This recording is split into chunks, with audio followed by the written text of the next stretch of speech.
Hey guys, Dr. Watt from Pinecrest Chiropractic. Let's talk about that weird tingling you've got in your hand. Well, we want to figure out where it's coming from. And most of the time, patients will jump in and go, tingling in my hand, I've got carpal tunnel syndrome. Well, maybe. Let's figure out how we differentiate between that and a few other conditions that can cause similar tingling. The first area that we're going to look is your cervical spine or your neck. Why? Well, we look in the neck first because all of the nerves that go into your hand are coming from the neck here and go all the way down the arm. And so if one of those nerves is pinched off or choked up here, it can create those symptoms all the way down. So we're going to rule these out with a few testing. We can do some compression type testing where we're pushing down and compressing the nerve, or a nerve traction test where we're trying to stretch that nerve out. If all of those are negative, that tells us, hey, this isn't coming from your neck, it's somewhere further down the line. If those are positive, we need to zoom in more on this area, and that's a whole separate conversation. So let's assume that those are negative for now. The next areas that we're going to look are further down. So go ahead and stand on that for me, because we're going to look in through the elbow, forearm, and into the wrist.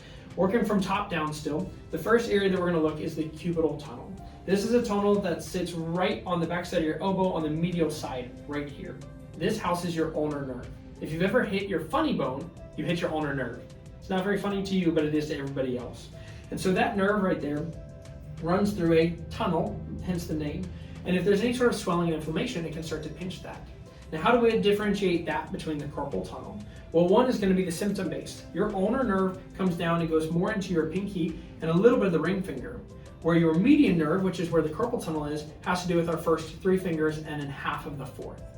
And so if you're getting symptoms on the pinky side of your hand, it's more likely going to be from up here. We can feel that swelling or inflammation there through palpation, and even compressing that nerve at the elbow will reproduce those symptoms, so we can see it's coming from there. The next area that we're going to look at is your pronator teres. That's going to be a muscle that sits right here in your forearm.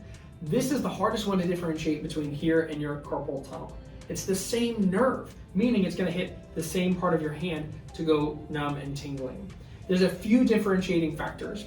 One of the most common ones is, once again, symptom-based. And so with your palm, you're going to have less tingling on your palm for carpal tunnel.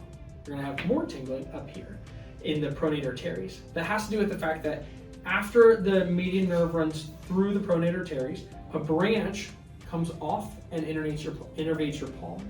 And so if we compress it up here before it branches off, the whole palm and those fingers are going to be tingly, versus if we can just compress it here, that palm is still innervated and you're going to have zero change there. You'll also see a change in muscle wasting within the thumb or the thenar here as well. And so that's going to be more stable through some of those things to look at as well. But a way to check them out from a palpation or orthopedic standpoint has to do with compressing either one of those areas. So if we compress the carpal tunnel and see that we get the tingling, that's more likely to be a carpal tunnel syndrome. If we compress the pronator teres, more likely to be a pronator teres syndrome. We can also use what's called Tinel sign, which is a tapping. And so we can tap on both of those areas to see which one reproduces those symptoms again. It's really important to differentiate between these different symptoms because each one's going to be treated a little bit differently. Diagnosing that condition appropriately the first time is going to allow us to treat that exact cause, for you to see symptoms quicker and get back to life like you want to. Now, if you need some help differentiating these or want some help figuring out how you can treat yours specifically, come on in, let's chat about it.